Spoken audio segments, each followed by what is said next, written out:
Contact with a foreign national. Uh-huh. You're new to this, it's no big deal. I just have to enter in some answers to a few questions. This in no way prejudices your record or performance at station. I'm supposed to say that. I understand. When I first came into the agency, that was the part of the job that bugged me the most. The bureaucracy, the prying into our lives. And now I'm doing it to you. Nance, I forgive you. We've talked about the personal aspects before. Coffee? Please. How are you holding up? Fine. Not lonely? You don't seem to spend much time with any of the junior officers outside the embassy. Yeah, it's a little lonely, but I'm not really comfortable with the whole embassy community trying to take care of me. It's so incestuous.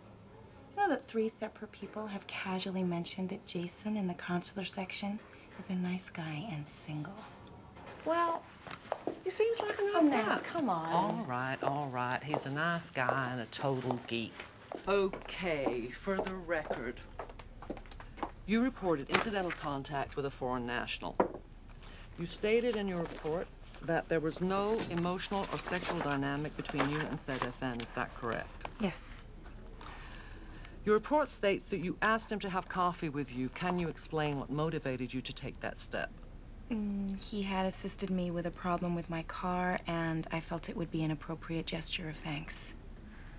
Did the FN attempt to pitch you on behalf of a foreign government? No. Okay, that's perfect. Just leave it right there. Interviewer has reminded operations officer of agency policy regarding contact with foreign nationals. Officers are prohibited by law from conducting any unreported personal relationships with FNs while posted at station.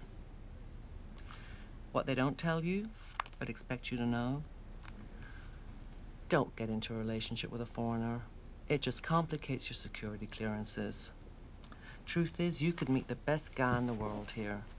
If you got together, even got married, it would screw up your career. You'd end up in the less sensitive posts, and we don't have a lot of those. I've heard that. It's a strange part of this whole thing. You wanted to be a spook. Best advice I can give you, Sarah, if you get horny, fuck a Marine Guard. You know your guy's got a house guest? What do you mean? You ordered protective surveillance on him. Yeah? The team watching his house picks up this old guy who's staying there. What is he, a fag? Nice, Stan. No. Julian calls him Uncle, friend of the father. The old guy had a heart attack, and Julian moved him into his apartment to recuperate. Yeah, so, good Samaritan. Jen, you can send these. Alexander Georgiev. I checked biofiles on this guy. He was the real deal. Chief of the External Bureau of State Security. He ran some very serious operations against us during the Cold War, working with the KGB. He wouldn't need to see much to shut.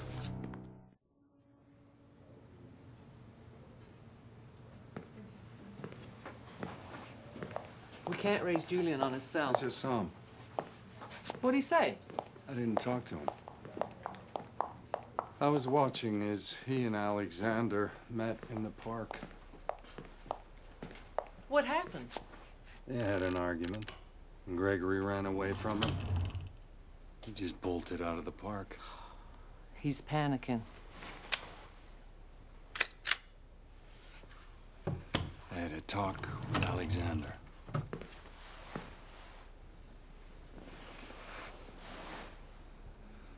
Did he make a deal?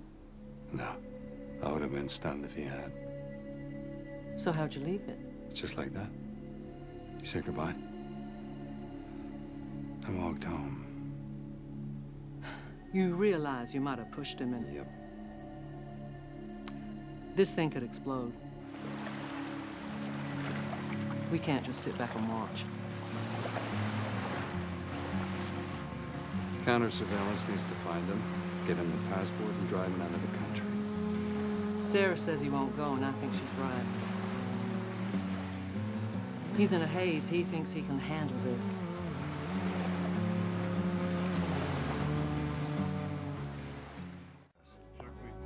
We need to send a transcript of this broadcast to Langley. No mention or speculation about who, just that he's to be charged.